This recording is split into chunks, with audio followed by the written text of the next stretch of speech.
Viewers, இந்த வீடியோவில் MS எக்ஸலில் Ctrl 0லேருந்து Ctrl 9 வரைக்கும் இருக்கிற ஷார்ட்கட்ஸ் என்னென்ன அப்படின்னு பார்க்கலாம். ஃபஸ்ட்டு 0லேருந்து ஸ்டார்ட் பண்ணலாம்.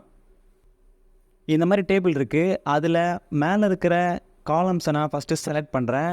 எத்தனை காலம் தேவையோ அத்தனை காலம் செலக்ட் பண்ணிவிட்டு Ctrl 0 ப்ரெஸ் பண்ணுறேன். ஹைட் ஆகிடுச்சு. ஸோ காலம்ஸை ஹைட் பண்ணுறதுக்கு Ctrl 0. நெக்ஸ்ட்டு ஷார்ட்கட் பார்த்தீங்கன்னா Ctrl 1 ப்ரெஸ் பண்ணுறேன். 1 ப்ரெஸ் பண்ணதும் ஃபார்மேட் செல்ஸ் இந்த டேப் ஓப்பன் ஆகிருக்கு. இதில் பார்த்தீங்கன்னா ஜென்ரல், நம்பர், கரன்சி இந்த மாதிரியான ஆப்ஷன்ஸ் இருக்குது. அதே மாதிரி அலைன்மெண்ட், ஃபாண்ட் இது மாதிரி ஆப்ஷன்ஸும் இருக்குது. ஸோ இந்த ஆப்ஷன்ஸ் எல்லாமே நீங்கள் இதில் யூஸ் பண்ணிக்கலாம். இதுக்கு shortcut Ctrl 1. And next shortcut என்னென்னு பார்த்தீங்கன்னா இது ஃபுல்லாக செலக்ட் பண்ணுறேன். செலக்ட் பண்ணிவிட்டு Ctrl 2 ப்ரெஸ் பண்ணுறேன். அது போல்ட். உங்கள் லெட்டர்ஸ் எல்லாமே ஹைலைட் ஆகிடும், அதாவது போல்ட் லெட்டர்ஸ் ஆகிடும். அண்ட் நெக்ஸ்ட்டு ஷார்ட்கட் பார்த்தீங்கன்னா Ctrl 3 ப்ரெஸ் பண்ணுறேன். அது இட்டாலிக். லெட்டர்ஸ் எல்லாமே ஸ்டைலாக வந்திருக்கு பார்த்தீங்களா, அது இட்டாலிக். அண்ட் நெக்ஸ்ட்டு ஷார்ட்கட் பார்த்தீங்கன்னா Ctrl 4 ப்ரெஸ் பண்ணுறேன். அது அண்டர்லைன்.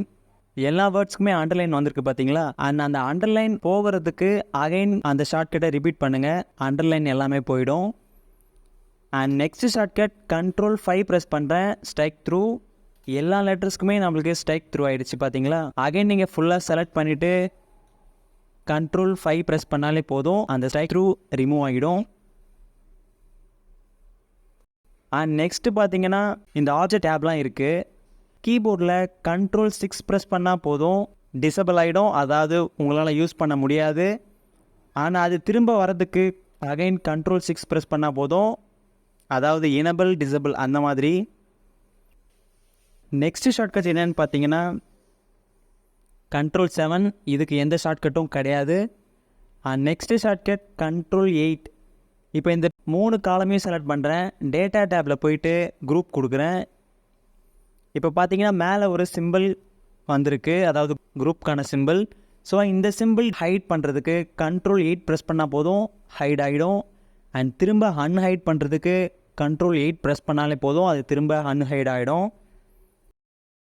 அண்ட் நெக்ஸ்ட் ஷார்ட்கட் என்னென்னு பார்த்தீங்கன்னா Ctrl 9.